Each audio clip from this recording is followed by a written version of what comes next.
Yeah, yeah, oh, oh, yeah. Kawanan ba? Tanawan gampang buskill.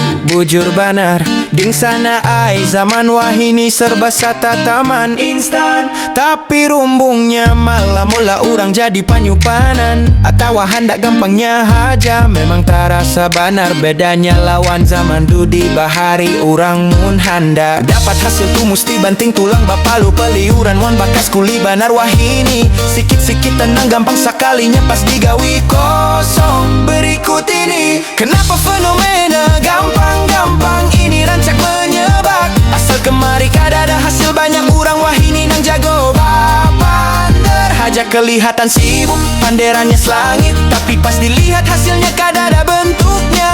Mental instan efek teknologi mola orang berpikir semuanyaan bisa gampang. Padahal kualitas gawian tuh tetap diukur matang.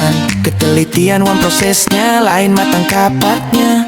Haja disuruh orang hanyar bingung, pas disuruh membuktikan panderannya tadi. Hanyar ai tak gugup, akhirnya hasilnya asal jadi atau malah mengecewakan orang lain. Nasihat halus, biar lambat asal selamat, biar sikit asal berkat. Lebih baik kita begawi membujur biar jin lambat daripada berucap gampang. Tapi maulah supan diri sorong di pamasatnya. Sabar-sabar haja kita menghadapi zaman nang edan ini. Nang penting kita tetap fokus lawan kualitas orang. Amun orang lain hendak gampang-gampang haja kainainya jua nang marasai pahitnya.